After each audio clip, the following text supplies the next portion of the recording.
Hi friends, welcome to మీదు Kriti vlogs.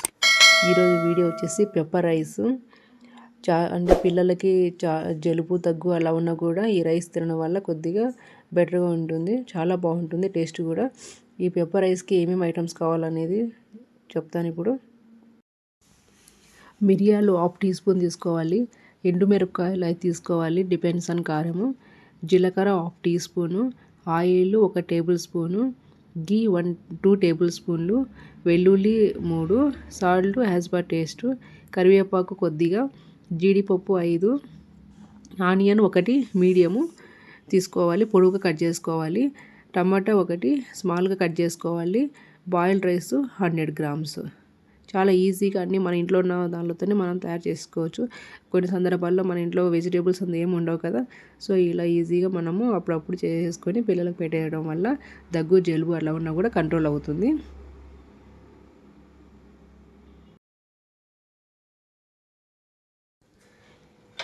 ఇప్పుడు మనము ఫస్ట్ స్టవ్ ఆన్ చేసేసుకుందాము.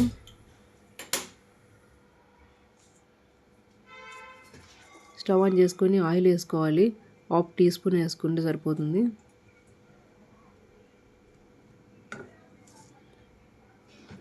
ఆయిల్ అనేది వేడైన తర్వాత ఎండుమిరపకాయలు వేసుకోవాలి.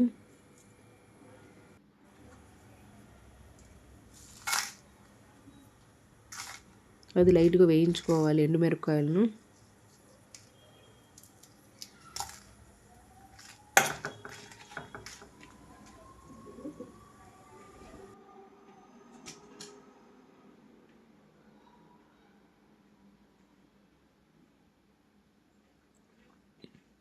ఎండుమిరపకాయలు వేగినాయి కదా, ఇది మనం ఒక ప్లేట్లోకి పక్కన తీసేసి పెట్టుకోవాలి.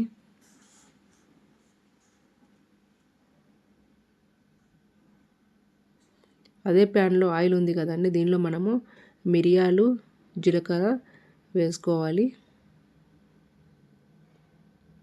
మిరియాలు అనేది 1/2 టీ స్పూను,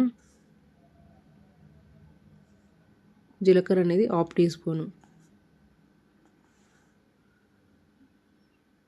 1/2 టీ స్పూన్ వేసుకొని వేయించుకోవాలి. ఇది మాడిపోతుంది, సో ఎక్కువసేపు పెట్టుకోకుండా తొందరగా ఫ్రై చేసుకుంటే సరిపోతుంది.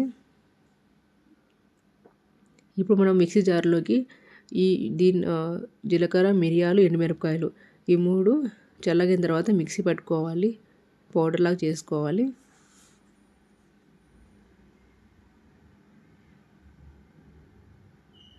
చూడండి, అలా మిక్సీ జార్లోకి తీసుకొని చల్లగిన తర్వాత పౌడర్ చేసుకుంటే సరిపోతుంది. నేను అదే మళ్ళీ స్టవ్ ఆన్ చేసేస్తూ ఉన్నాను. చూడండి, పేస్ట్ అయిపోయింది పౌడర్ లాగా.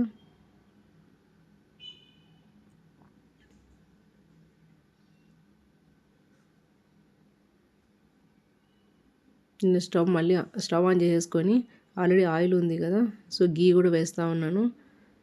గీ అనేది 2 టేబుల్ స్పూన్ తీసుకోవాలి.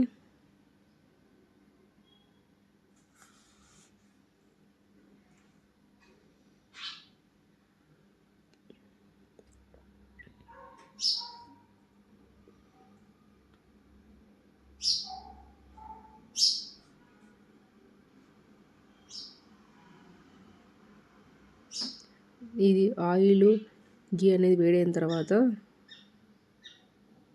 జీలకర్ర వేస్తూ ఉన్నాను. నెక్స్ట్ ఆవాలు వేసుకోవాలి.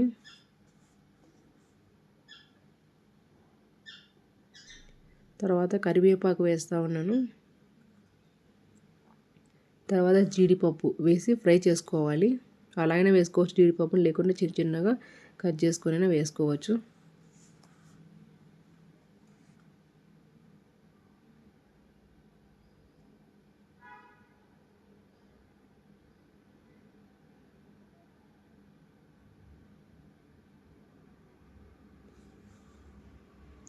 ఇవి ఫ్రై అయిపోయినాయి కదా, ఇప్పుడు ఆనియన్ ముక్కలు వేసుకోవాలి. 1 మీడియం చెప్పాను కదా, ఆనియన్ పొడుగుగా కట్ చేసుకోవాలని. సో ఆనియన్ ముక్కలను ఇప్పుడు నేను వేసి ఫ్రై చేసుకుంటా ఉన్నాను. ఇవి లైట్గా ఫ్రై అయిన తర్వాత టమాటో ముక్కలు కూడా స్మాల్గా కట్ చేసి పెట్టుకున్న టమాటో ముక్కలను వేసుకోవాలి.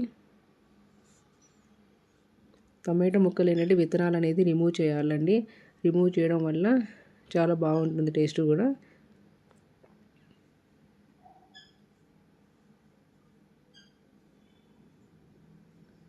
ఈ టమాటా ముక్కలు వేసిన తర్వాత సాల్ట్ వేయడం వల్ల త్వరగా ఉడుకుతుంది. టమాటా ముక్కలు అనేది మెత్తగా అయిపోతాయి.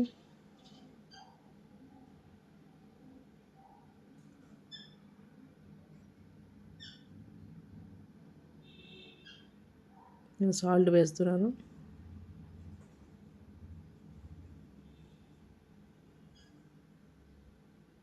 ఇది సాల్ట్ అనేది ఈవెన్గా కలపాలి.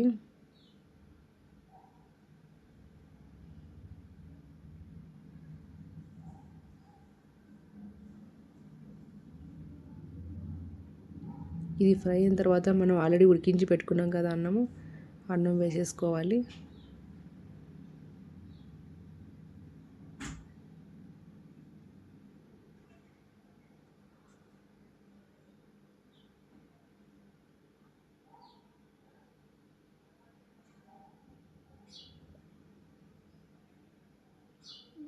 ఈ అన్నం కూడా కలిసే విధంగా కలుపుకునే ముందు మనం ఆల్రెడీ పొడి చేసి పెట్టుకున్నాం కదండి, జీలకర్ర ఇవన్నీ ఎండుమిరపకాయలు వేసేసి మిరియాలు వేసేసి ఆ పొడిని మనము ఇప్పుడు ఈ రైస్లో ఈ రైస్లోకి వేసేసి కలుపుకోవాలి ఈవెన్గా కలిసే విధంగా.